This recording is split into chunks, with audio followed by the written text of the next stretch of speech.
Welcome back to the Charlotte Hornets MyNBA series. Today, we are at the trade deadline here in Season 2. This is our trade deadline special. Last season, for some reason it messed up, so I wasn't able to get this episode out. The trade deadline kind of just disappeared last year, so I'm not sure what was wrong with that, but we are here, and we get one this year, so it's going to be an exciting episode. I've got a big trade at the end of the episode that I think was a long time coming. Right now, we sit at the 7th seed, right around where I expected us to be, 26 and 25, 11 games back from 1 seed. Not as good on the road or at home as we are on the road, surprisingly. That's a weird thing to say. Usually you never see that, but that's just the way it is.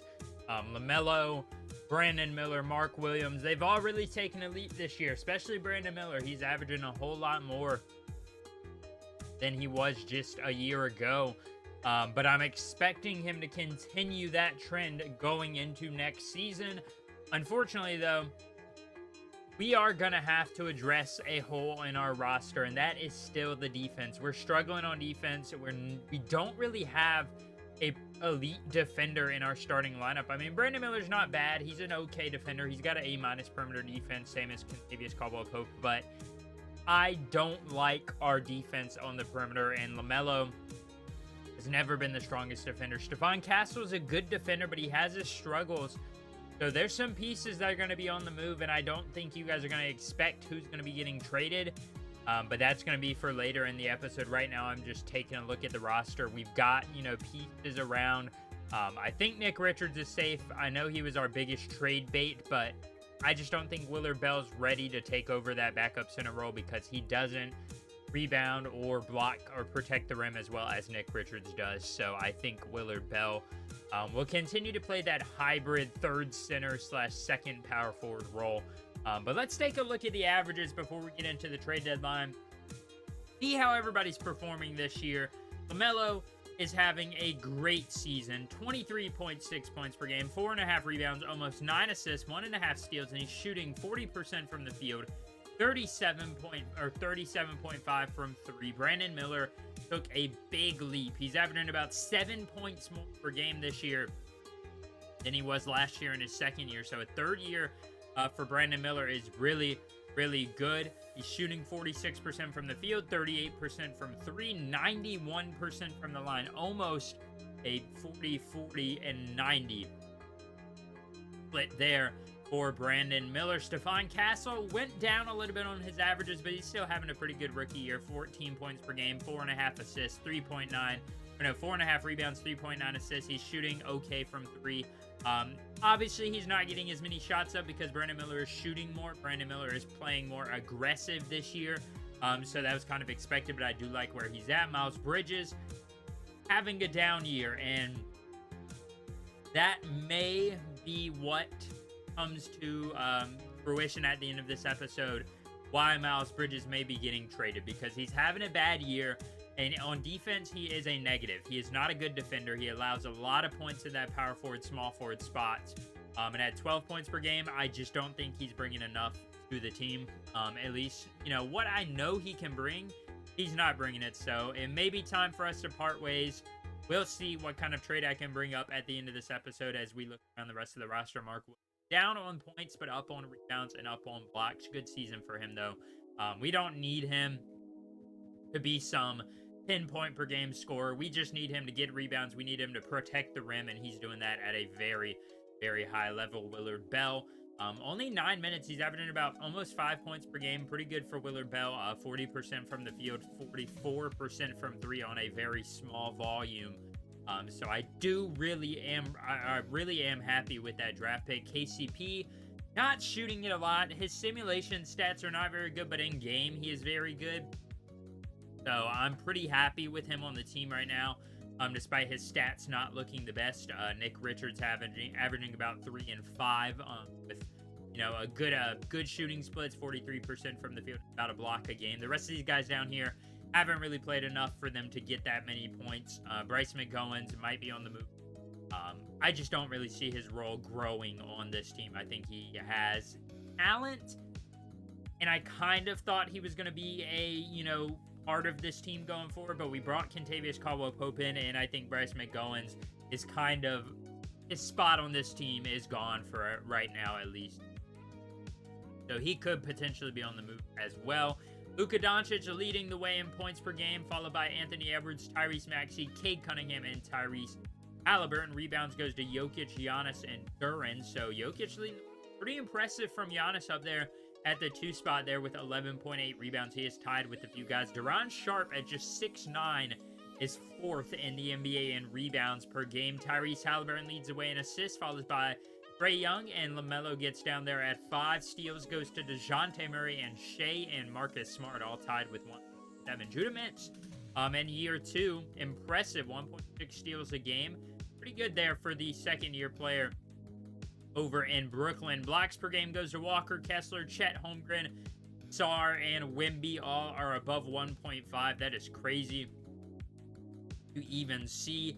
But Zach Edey leading there at 5. He has 1.4 blocks per game. Field goal percentage, the first qualifying player, because Zion's been out for a while, is Jared Allen at 57%, followed by Jalen Duren. DeAndre Ayton, a bunch of centers are always going to lead the field goal percentage, but then you've got Jason Tatum and Jaylen Brown at 5 and 6.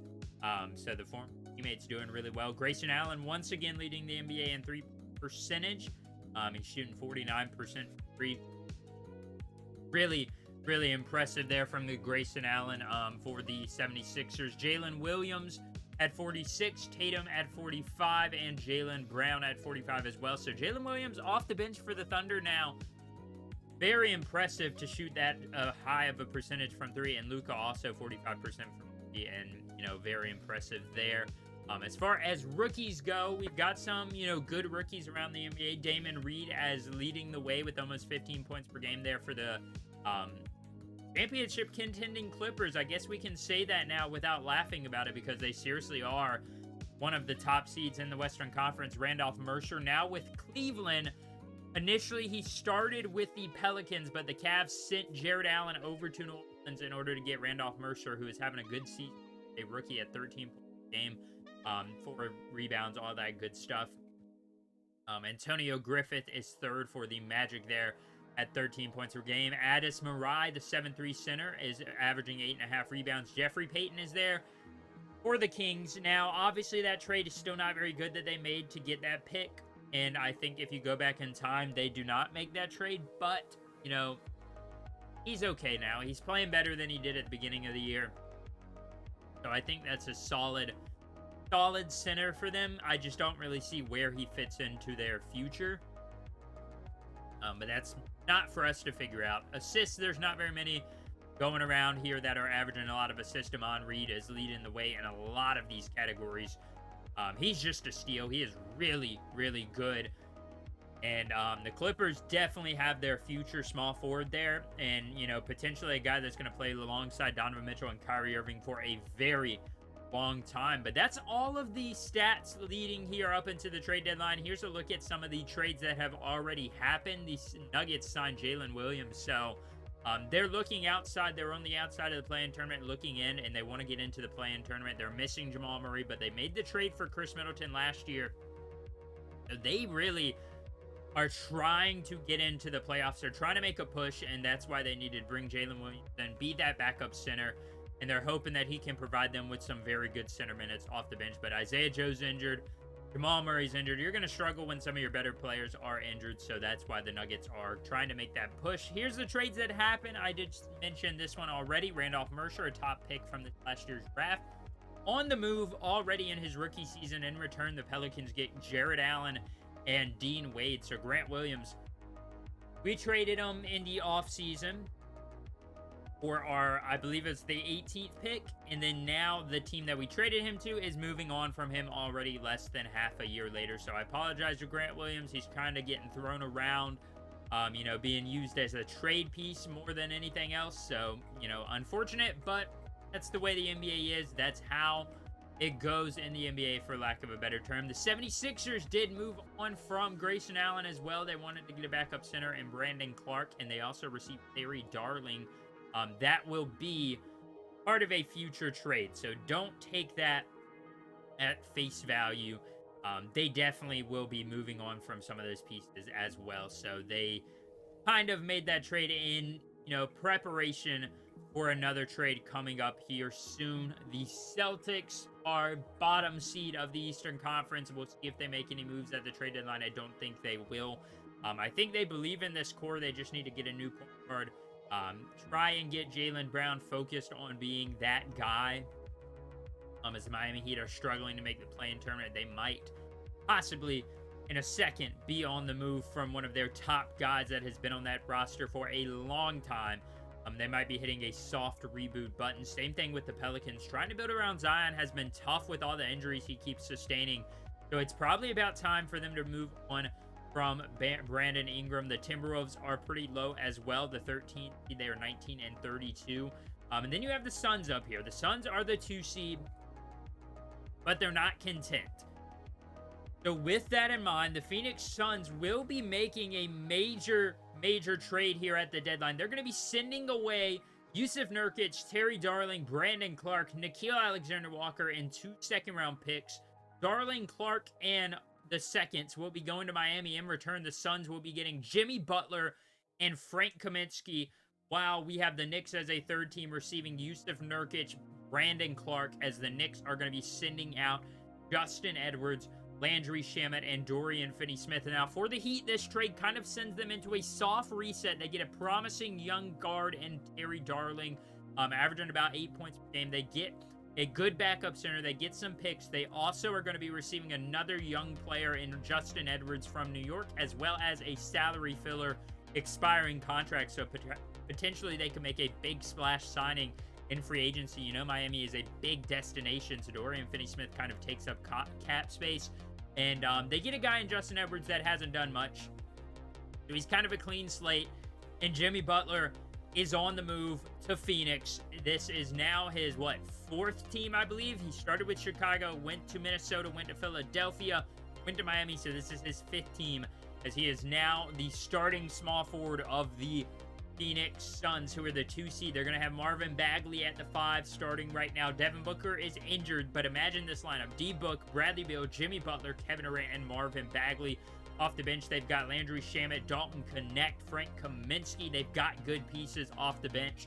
This team is not the team you want to play around with. The Heat, on the other hand, hit the soft reset button. They've still got a few of their veterans that they could potentially probably trade on from in the offseason, but Tyler Hero could be their focal point. Jaime Jaquez Jr., I think, are the 2 guys, as well as Isaiah Collier, that they should probably rebuild around. I think that's a good trade for them. They can go into free agency with a clean slate, good cap space, and I think they've got a lot of, it's almost like working on a clean whiteboard. You have plenty of space to, move pieces around, make some big splashes. I think they could really benefit from that trade right there, as we are now going to take a look at the New York Knicks. Don't worry about me. I couldn't find the Knicks logo for whatever reason. Way too long there. As the Knicks didn't really get like a major splash there in that trade, but they still got a new starting center. They brought in De'Aaron Fox in the offseason, but they lost Jalen Brunson. They've got D. Fox, DiVincenzo, Moses Moody, Julius Randle, and now Yusuf Nurkic off the bench is about the same. They're really deep. They've got a good bench. They add Caleb Martin. And now we're on to our next trade that I was talking about. The 76ers don't have Joel Embiid right now. He's injured, but they're making this trade with the idea that they will have him coming back sometime soon, or before the end of the season. So they're going to be sending out Grayson Allen, Kevin McCullough, Markelle Fultz, and a first-round pick this season. In return, they're going to get Brandon Ingram and Sam Bonner. Big trade in the works there for the 76ers. New Orleans makes a big splash. They get in Grayson Allen, very good role player, who's on a very good contract. They have Trey Murphy III still. They've got young pieces. And then Zion is on the bench as well. Potentially going to be moving on from CJ McCollum this offseason, I would imagine. It would make the most sense that they do that, so I don't see why they would stick around with him. They've got Bronny James, who's pretty young. They've got DJ Wagner, who's really young still. Jordan Hawkins. They were stuck in purgatory, and I just thought it was time for them to move on from Brandon Ingram. Zion's still only 25. Brandon Ingram was about 29-ish in this reality, so I just thought it was time for them to move on. And do, they get a really big return? No. But they got some young pieces. Kevin McCullough was a pretty good young piece. And the 76ers get Brandon Ingram now at that 3 spot. Once Joel Embiid's back, this is a scary team. You've got 3 very good scorers, and the 76ers are looking to make a push into the playoffs. But that is where we get to our trades. Miles Bridges will be on the move. In return, we're hoping to get Jaden McDaniels back from the Minnesota Timberwolves. Now, you're going to see me go around a few times with the Timberwolves. I didn't want to give up our pick just in case for some reason we were bad 2 years down the road. So I was kind of, finding it difficult to find the pieces. Miles Bridges is having a down year. We really need defense on the perimeter. I really like what Jaden McDaniels brings. He's not really having a great year statistically. He's actually having a really bad year statistically, but that is mostly because his shot tendency is way down, so I can adjust that to make him take more shots, which I think is fair. I was looking at the Miami Heat first round lottery protected. I probably should have went with that one because I was thinking they're going to be bad soon. So that pick is going to go back to them most likely. But I settled on the Mavericks pick because we'd have 2 first-round picks next year, theoretically, but I didn't think about the Heat pick being protected. So that's kind of, a bit of a mistake on my end. But it's going to be tough moving on for Miles Bridges, but just look at the stats. Career low points per game. Almost career low rebounds per game, almost career low assists per game. He's got a career low 3-point percentage. And like I said, Jaden McDaniels isn't having a great year, but I think it's something we can build off of. And we don't necessarily need our power forward to be an elite scorer. We need him to be able to drop, 10 points per game. Get out there and play defense is what we need him to do. Guard those guys that, maybe Brandon Miller can't guard because they're a little too tall. Or something like that. We are playing around with the trade, though. They rejected at first. I tried to send them a few more seconds. They weren't interested at all. So I had to think, how can I sweeten the pot a little bit? And that is where I went ahead and stuck a Bryce McGowan into the trade. He's a young, promising. He's still got some potential. He hasn't done much with it. But I think he's good enough that it warrants a flyer out there, and he's on an expiring deal. You can get rid of him if you don't want him, and they accept the trade. So Miles Bridges and Bryce McGowan and a bunch of picks for Jaden McDaniels. We also traded away Sasha Vezenkov, if you saw it there, for second-round picks earlier in the trade deadline day. McDaniels will be going to the 4. He will be our starting power forward for right now. I know he's a little undersized, but he's about the same height as Miles Bridges. I think he can play that role really well. For some reason, they were tripping. They were trying to start Nikola Jovic over him, but I'm not making that trade to start Nikola Jovic over Jaden McDaniels. Very big move there.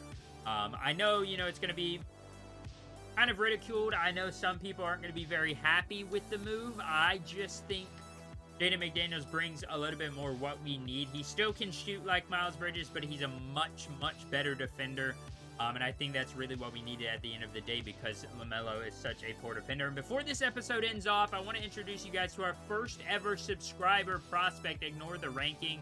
I just created him from the guy at the bottom of the draft. So once the next scouting report runs, he will move to his appropriate spot. And he is Chris Gentry, a 20-year-old 6'10" power forward center out of Memphis. Very good mid-range scorer. And he has a serviceable 3-ball. It's not great. It's about a 65, 70 to 60 range, I should say. But he's a good rebounder. He can protect the rim to a degree.